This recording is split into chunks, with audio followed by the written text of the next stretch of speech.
नमस्कार साथियों, मैं मनीष भारती संस्कृति पीसीएस प्लेटफॉर्म पर आप सभी का स्वागत करता हूं। साथियों, जैसा कि आप सभी जानते हैं, आगामी बीपीएससी प्रारंभिक परीक्षा को ध्यान में रखते हुए हम लोग पिछले एक वर्ष के करंट अफेयर्स का रिवीजन करते आ रहे हैं। आज लेक्चर नंबर 17 तक हम लोग पहुंच चुके हैं। साथियों, आप जैसा ध्यान रख रहे होंगे, प्रत्येक दिन हम लोग क्या करते हैं, 10 टॉपिक लाते हैं और इस 10 टॉपिक से क्या करते हैं, 10 क्वेश्चन तैयार करते हैं। एक क्वेश्चन मैं आपको अंत में दिया करता हूं, जिसका जवाब आप लोग कमेंट बॉक्स में लगातार दे रहे हैं और मैं देख रहा हूं कि आप में से अधिकांशतः लोग सही जवाब दे रहे हैं। इसी प्रक्रिया को जारी रखिए और देखिए उसमें क्या होता है कि पीवाईक्यू का क्वेश्चन दिया करता हूं, तो इसी बहाने क्या होगा कि आपका पीवाईक्यू भी तैयार होता चलेगा और इधर तो करंट अफेयर्स आप पढ़ ही रहे हैं। अब आज के पहले प्रश्न पर चलते हैं, देखते हैं पहला प्रश्न क्या कहता है। जून 2025, ठीक है। देखिए, बीपीएससी में मैं लगातार कहता हूं कि आपको मंथ डेट याद रखना ही पड़ेगा। कल कुछ लोग जो कमेंट कर रहे थे ना कि सर क्या जरूरी है, बिल्कुल जरूरी है, बहुत फैक्चुअल पूछती है बीपीएससी, तो आप ये छोड़ के नहीं जा सकते, ठीक है। तो कुछ भी नहीं करना पड़ेगा, आपको बार बार देखना ही पड़ेगा, उसे कोई विकल्प नहीं है। जून 2025 में किस राज्य की पारंपरिक मादक पेय ओजोफेनी चर्चा में रही? महाराष्ट्र, गोवा, केरल और कर्नाटक। अगर इसी विकल्प में बिहार डाल दिया जाता ना तो बीपीएससी एग्जाम समझ के आप लोग बिहार में टिक मार देते। और बहुत सारे बच्चे ये गलती करते हैं, तो ये गलती नहीं करना है, ठीक है। इमोशनली नहीं सोचना है, लॉजिकली सोचना है। अब समझिए यहां पर क्या हुआ है। सबसे पहले समझिए क्या कहा गया है, पारंपरिक मादक पेय, ठीक है। दूसरी बात क्या है, ओजोफेनी। ठीक से अगर आपने अखबार पढ़ते होंगे, आप लगातार अगर आप पढ़ रहे होंगे पिछले 1-2 महीने का भी, तो ये अखबार में चर्चा में रहा है, ठीक है। अब दक्षिण भारत का एक राज्य है, वहां पर ये चर्चा में रहा जून 2025 में ही। दरअसल ये जो है वह गोवा की एक कह सकते हैं कि पारंपरिक मादक पेय है। गोवा में ओजोफेनी से कहा जाता है। और दूसरी बात समझ लीजिए, जीआई टैग की ओर से पहचान दिलाने की प्रक्रिया इसमें चल रही है। इसलिए मैंने कहा अगर अखबार पढ़ते तो ध्यान रहता, क्योंकि यहां पर जीआई टैग की बात की जा रही है लगातार और डिमांड उठ रहा है, वहां पर केंद्र सरकार से इसकी मांग की जा रही है। अब ये कैसे बनता है इसको समझ लीजिए। सबसे पहले आपको जवाब तो मिल ही गया कि गोवा है, लेकिन कुछ आगे के प्रोसेस को भी समझ लीजिए, क्योंकि अगर स्टेटमेंट वाला क्वेश्चन आ गया तो फिर आपको पता होना चाहिए। अब ये यहां पर क्या है, मादक पेय, यानी कि क्या हो गया, ये ड्रिंक हो गया, शराब हो गया, ठीक है। अब शराब हो गया तो ये तैयार कैसे हुआ, पारंपरिक समझ सकते हैं, यहां लिखा हुआ है। तो ये काजू से, जो ड्राई फ्रूट होता है ना, काजू से बनी शराब है और गोवा की सांस्कृतिक धरोहर ये मानी जाती है। इसीलिए यहां पर पारंपरिक आपको जुड़ता हुआ दिख रहा है। ये ध्यान रखिएगा ये सब चीजें, क्योंकि स्टेटमेंट वाला प्रश्न आया फैक्चुअल ना आकर किसी टॉपिक से, तो इसी तरह से बनेगा। इससे पहले भी फेनी को भौगोलिक संकेतक यानी कि जीआई टैग प्राप्त हुआ था, जो ओजो पर एक विशेष किस्म है और उच्च गुणवत्ता वाली और पारंपरिक विधि से बनाई जाती है। फिर से उसकी डिमांड की जा रही है, इसीलिए चर्चा है। इतना मामला समझ में रहेगा, याद में रहेगा। चलिए पहले का क्या हो गया, बी यानी कि गोवा के साथ हम लोग चले। अब दूसरे प्रश्न पर चलते हैं। दूसरा क्या है, प्रसिद्ध सैंड आर्टिस्ट सुदर्शन पटनायक, ध्यान दीजिएगा इस नाम को, ध्यान दीजिएगा, ये चर्चा में रहे। सुदर्शन पटनायक को 2025 में कौन सा प्रतिष्ठित अंतरराष्ट्रीय पुरस्कार मिला?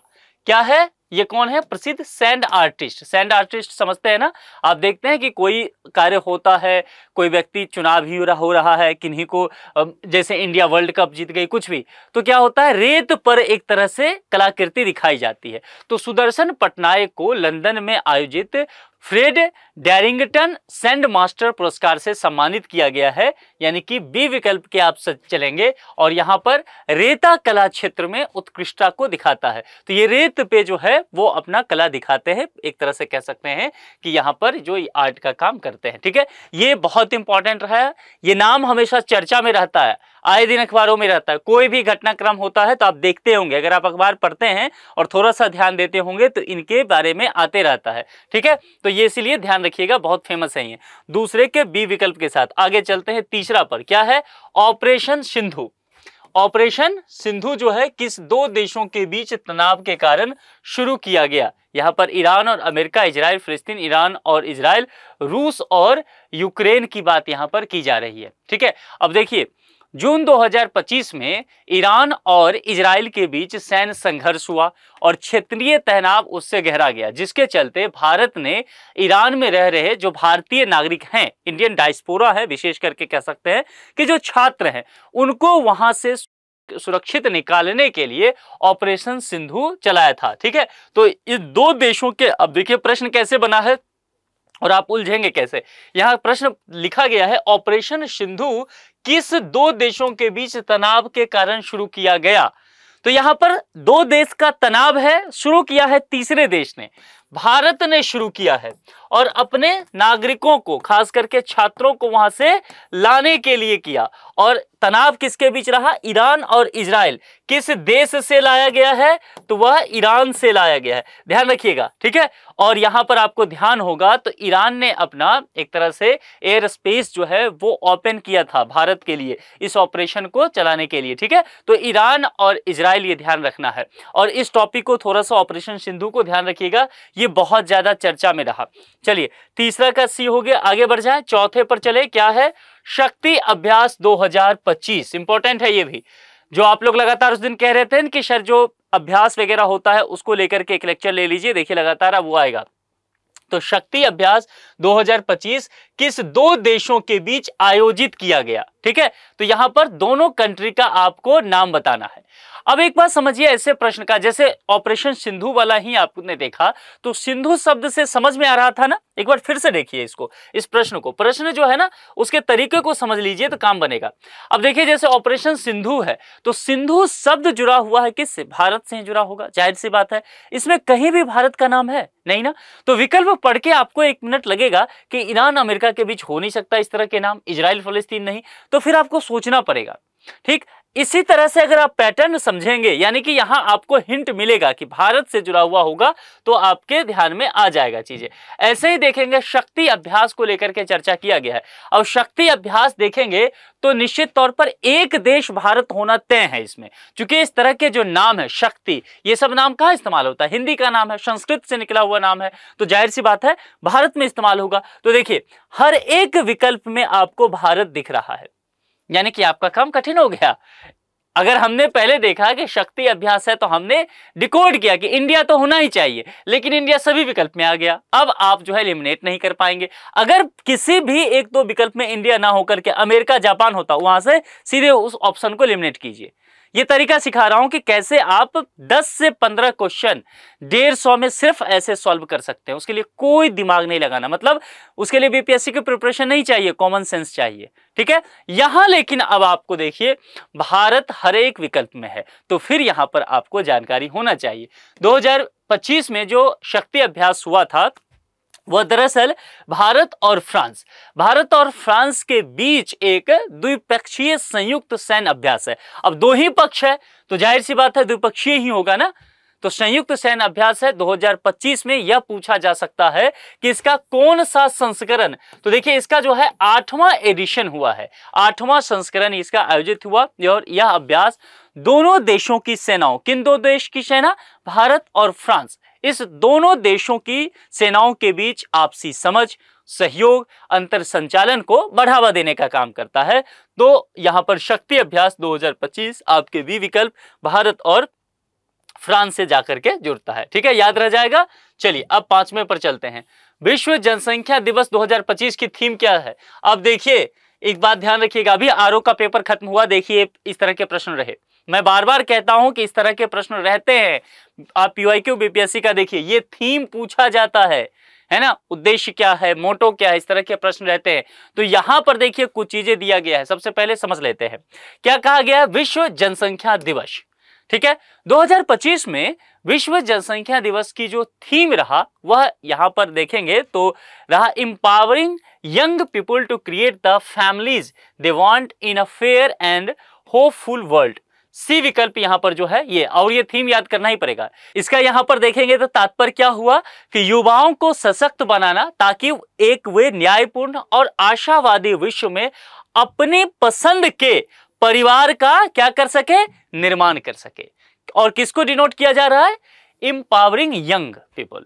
तो युवाओं के लिए बात की जा रही है, ये इसका थीम इस बार रखा गया था। और इसका उद्देश्य क्या है, ठीक से समझिए, क्या है? विश्व जनसंख्या दिवस। अब यहां पर है क्या, वर्ल्ड में आप अगर अखबार पढ़ रहे हैं, लगातार देख रहे होंगे, भारत को लेकर के भी रिपोर्ट आ रहा है कि फर्टिलिटी रेट गिरता जा रहा है।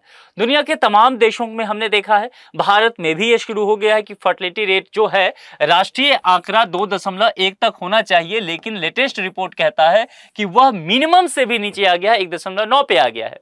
तो जाहिर सी बात है, प्रजनन अधिकार को लेकर के यह कहीं ना कहीं इंपावर करने की कोशिश कर रहा है, मैसेज देने की कोशिश कर रहा है। तो ये जो विश्व जनसंख्या दिवस 2025 का थीम है, इसका एक तरह से मोटो आपसे उद्देश्य पूछा जा सकता है, क्या क्या हो सकता है कि युवाओं के प्रजनन अधिकार को सुरक्षित रखना, शिक्षा, स्वास्थ्य सेवाओं तक पहुंच होना, जनसंख्या वृद्धि यदि है तो जनसंख्या वृद्धि की नैतिक समझ को बढ़ावा देना है, अवेयर करना है। ठीक है, इन सभी चीजों को लेकर के इसी के साथ डिस्कस कीजिएगा, क्योंकि यहां थीम है, अगर इसी से स्टेटमेंट बनने लग जाए तो जो जो चीज मैंने समझाया है वो आ सकता है स्टेटमेंट में बनके, तो वो आपको ध्यान रखना पड़ेगा, इतना से आपका काम बन जाएगा। अब चलिए छठे पर चलते हैं। रणजी ट्रॉफी 2024-25 का खिताब किस टीम ने जीता? ठीक है, रणजी ट्रॉफी इसलिए भी चर्चा में रहेगा, कई बार हमने देखा है कि क्रिकेट से प्रश्न पूछा जाता है, और क्रिकेट से जो प्रश्न रहता है ना, वो बीपीएससी में देखिएगा कि इंटरनेशनल से नहीं रहता है। कई बार नेशनल गेम्स वगैरह जो होते हैं नेशनल लेवल पे, घरेलू स्तर पे, वो सब कुछ पूछ लिया जाता है, तो उसके लिए भी तैयार रहिए। दरअसल विदर्भ ने 2024-25 के फाइनल में शानदार प्रदर्शन करते हुए केरल को हराकर और ये ट्रॉफी रणजी ट्रॉफी का जीता। तो दो चीज यहां लिख देता हूं, एक तो विदर्भ लिखा है, विदर्भ जो है वह इसका विनर होता है। ठीक है, और किसके अगेंस्ट जीतता है? तो वह केरल के अगेंस्ट जीतता है। ठीक है, और यहां पर एक बात और समझ लीजिए कि यहां यह पूछा जा सकता है कि विदर्भ जो है यह कितनी बार यह ट्रॉफी जीता है। तो विदर्भ का ये जो ट्रॉफी है, इस बार जो रणजी जीता है, यह 3rd नंबर का है, यानी कि तीसरी बार यह ट्रॉफी अपने नाम किया है 2024-25 का ये रणजी खिताब। इतना ध्यान रखिएगा, इससे ज्यादा बिल्कुल भी नहीं पूछेगा इसमें, और इसमें स्टेटमेंट नहीं आएगा। ये इस तरह के प्रश्न फैक्चुअल होते हैं। वर्ष 2029 के विश्व पुलिस और अग्निशमन खेलों की मेजबानी कौन सा देश करेगा? इंपॉर्टेंट है, इसको 5 स्टार लगा लेना। ठीक है, ये चर्चा में रह सकता है, मेजबानी को लेकर के काफी चर्चा रहा है आजकल, और खास करके भारत को लेकर के ही बात की जा रही है, इसीलिए इंपॉर्टेंट है ये। लेकिन दोस्तों, अगर ये प्रश्न रहता है तो लिख के दे सकता हूं कि भारत विकल्प में नहीं रहेगा, मतलब इतना इजी नहीं पूछेगा, आपसे कुछ और पूछ सकता है कि जैसे भारत को यहां आपने देखा वर्ष 2029 का आ गया, विश्व पुलिस और अग्निशमन खेलों की मेजबानी सौंपी गई है, और निश्चित तौर पर यह देश के लिए बहुत बड़ी उपलब्धि है, और यह आयोजन भारत कौन सी बार कह रहा है, यह हो सकता है पूछा जाए। ध्यान रखिएगा, यह आयोजन भारत जो है पहली बार ही कर रहा है। मामला समझ में आ गया? तो कुल मिलाकर के सी विकल्प के साथ भारत के साथ आपको जाना है। अब चलिए 8वें पर चलते हैं। ब्रिक्स 2025 शिखर सम्मेलन का मुख्य विषय थीम क्या है? देखिए अभी थीम आ गया, और ब्रिक्स आपको पता होना ही चाहिए। ठीक है, अब 10 देश हैं, ब्रिक्स प्लस इसको कहा जाता है, ब्राजील, रसिया, इंडिया, चाइना, साउथ अफ्रीका, अब तो ईरान भी इसमें शामिल हो गया है। तो इसलिए डोनाल्ड ट्रंप इस पर बहुत एक्शन लेते रहते हैं, डोनाल्ड ट्रंप का कहना है, और ब्रिक्स चाहती है कि यहां पर हम क्या करें, अपने इसको करेंसी के तौर पर डॉलर को रिप्लेस कर दें। तो ठीक है, डोनाल्ड ट्रंप का कहना है कि अगर डॉलर को रिप्लेस करते हो आप, तो हम भारी टैरिफ लगाएंगे, 200% तक का टैरिफ लगा सकते हैं। अभी डोनाल्ड ट्रंप का 10 दिन पहले का ही एक बयान था कि भाई ब्रिक्स जो है एक बहुत छोटा समूह है ना, बहुत हल्का समूह है, जबकि साथियों ऐसा है नहीं, 10 देश तक आकर के जुड़ गए हैं। और ब्रिक्स अगर देखा जाए तो तकरीबन जीडीपी के अकॉर्डिंग देखा जाए, दुनिया के जीडीपी के अकॉर्डिंग तो 45% हिस्सा साझा कर रहा है। पॉपुलेशन अगर देखा जाए तो तकरीबन देखेंगे वह भी 40 से 45% है। तो जाहिर सी बात है एक बड़ा संगठन हो गया है, इसीलिए यूरोप और अमेरिका को इससे परेशानी हो रही है। ठीक है, और इसमें गौर से देखेंगे तो कौन कौन सा है यहां पर, देखिए मैंने ये क्या कहा, ये रसिया है, ये चाइना है, और दोस्तों ईरान भी तो जुड़ गया। तो अमेरिका के ये तीनों दुश्मन, समझ में आ रहा है? भारत क्या है? तटस्थ है। तो इसीलिए इससे परेशानी डोनाल्ड ट्रंप को है, यह चर्चा में रहता है 2025 का जो शिखर सम्मेलन। और शिखर सम्मेलन क्या होता है? शीर्ष नेतृत्व आपस में बैठते हैं, मिलजुल करके बातें करते हैं। ठीक है, एक होता है जैसे मंत्री स्तरीय मुलाकात हो गया, 2+2 डायलॉग हो गया, इस तरह की चीजें अलग चीजें हैं। ठीक है, डिप्लोमेट्स मिलते हैं, लेकिन शिखर सम्मेलन में इस देश के प्रधानमंत्री उस देश के प्रधानमंत्री से मिलते हैं, राष्ट्रपति से मिलते हैं, तो शीर्ष जो कह सकते हैं नेतृत्व किसी देश का वो मिलते हैं। अब यहां पर आपसे थीम को लेकर के पूछा गया है, थीम में अधिक समावेशी और सतत शासन के लिए वैश्विक दक्षिण सहयोग को क्या मजबूत करना, यानी कि ये सी विकल्प के साथ हम चलेंगे। और इसका उद्देश्य क्या, तो आप थीम में ही देखेंगे क्या कहा गया, दक्षिणी सहयोग को मजबूत करने की बात की गई है।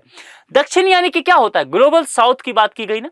ग्लोबल साउथ मतलब क्या, विकासशील देशों के बीच सहयोग को और गहरा करना, उन्हें वैश्विक शासन में अधिक समावेशी हिस्सेदारी देना। ठीक है, अब यूएन का मंच है तो वहां पर ये ग्लोबल साउथ के जो देश हैं बढ़ चढ़ करके हिस्सा ले सके, ये इसका एक तरह से उद्देश्य रखा गया। तो इसको ध्यान रखिएगा, बहुत इंपॉर्टेंट है ये। चलिए 9वें पर चलते हैं। 2025 के बजट में भविष्य विभाग डिपार्टमेंट ऑफ फ्यूचर की स्थापना करने वाला देश का पहला राज्य, ये एक बार और बता चुका हूं, बहुत इंपॉर्टेंट। ये मान के चलिए कि हो सकता है पूछा जाए, क्योंकि अपने आप में एकदम नए तरीके का चीज है और ये हरियाणा के द्वारा किया गया है। हरियाणा ने नवाचार, एआई, आर्टिफिशियल इंटेलिजेंस, भविष्य की तकनीक, नीति निर्माण के लिए एक अलग से डिपार्टमेंट ही बना दिया है और डिपार्टमेंट ऑफ फ्यूचर उसे कहा है, भविष्य विभाग कहा गया है। यह नीति निर्धारित विकास की आधुनिक उदाहरण के तौर पर देखा जा रहा है। चलिए अब चलते हैं आज के आखिरी टॉपिक और आखिरी प्रश्न। देश का पहला एआई स्कूल किस राज्य में स्थापित हुआ है, और यह प्रश्न भी इंपॉर्टेंट होगा। ज्यादा नहीं सोचिएगा, शिक्षा वगैरह के क्षेत्र में केरल बहुत आगे है, तो जाहिर सी बात है वहीं होगा। केरल सरकार ने ये जो है पहला एआई स्कूल शुरू किया और कहां पर है, तिरुवनंतपुरम में। इससे शिक्षा के क्षेत्र में मशीन लर्निंग, डेटा साइंस को शामिल किया गया है, ताकि आने वाले समय में देखा जाए, जो कहा जा रहा है कि भविष्य जो है एआई का है, तो उसके लिए छात्र तैयार हो सके। बिहार में कौन सी नदी को जीवन रेखा कहा जाता है, दो अलग अलग चीजें हैं। एक नदी है जिसको बिहार का शोक कहा जाता है, वो भी इस विकल्प में है, और एक नदी है जिसको बिहार की जीवन रेखा कहा जाता है, वो भी इस विकल्प में है। आपको जीवन रेखा बताना है, ठीक है। चलिए यहां आज यहीं पर रखते हैं, इसका जवाब देना है कमेंट बॉक्स में, ये लिख के बताना है कि आप लोगों का 10 में से कितना प्रश्न सही हुआ है। दूसरी बात, किस किस डिस्ट्रिक्ट से आप लोग रहने वाले हैं और तैयारी कैसी चल रही है, क्या करंट अफेयर्स में कुछ और आपको ऐड करवाना है, कुछ और आपका डिमांड है, मुझे बताते चलिए। आज के लिए इतना ही, जुड़ने के लिए बहुत बहुत शुक्रिया, थैंक यू सो मच।